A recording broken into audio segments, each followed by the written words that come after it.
Assalomu alaykum, hurmatli asalarichilar. Arilarimiz ham qishga tayyor bo'lib qoldi. Xudo xolasa ovqatlarni ham berib tugatish arafasidamiz. Bir ikkita ovqat kamlariga 1 litr qilib 1-2 marta berib yuborilsa, qishga tayyor desa ham bo'ladi. Kanalarga qarshi yetarlicha kurashildi. Yana kamiga biror marta sepib yuborishim mumkin.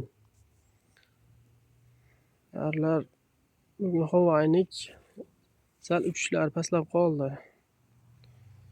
Bitta oilani bir ovqatlarini tekshirib ko'rmoqchi edim.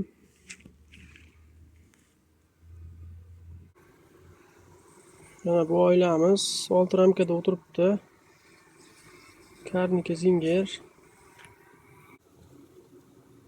Mana oxirgi ramkadagi asali arisi.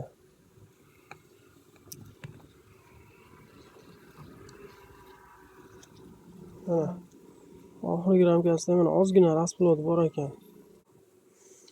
Mana keyingi ramkasida ham mana o'rta qismida ramkani rasplod, chekkalarida ovqat.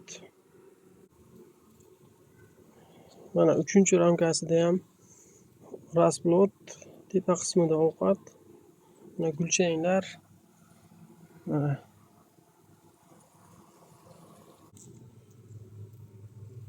Mana 4-ramkasida tuxum yo'q ekan, asosan ovqat gulchang.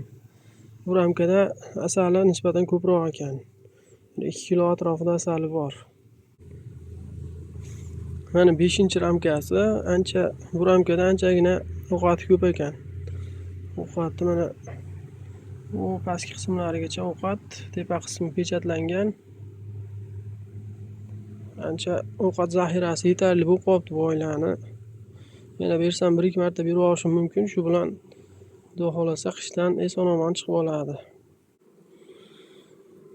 Mana oxirgi ramkasida ham anchagina asali bor ekan. Mana anchagina bir 10 santimetr atrofida pechatlab qo'yibdi. Pastki qismlaridan ochiq asallari yaxshi.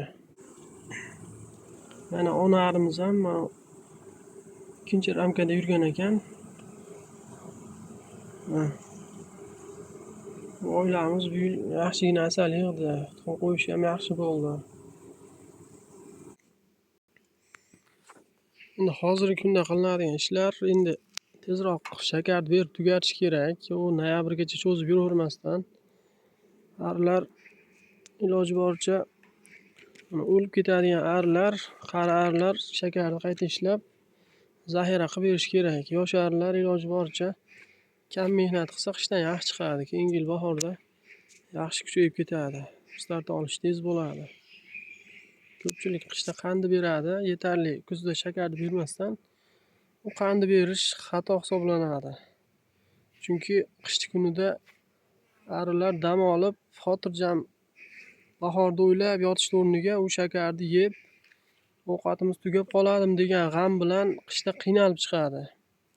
Mehnat qilib chiqadi. Bu shakarni qayta ishlab, bu shakar ham suyuq sirop emas, qattiq, quruq narsa. U arilar ancha qiynaladi qandi berilsa. Erta kunda shakari berilib, siropi berib qo'yilgan bo'lsa, tayyor oziqani kuch sarflamasdan bemalol o'zlashtiraveradi arilar. O'shanda start olish ancha zo'r bo'ladi bahorda.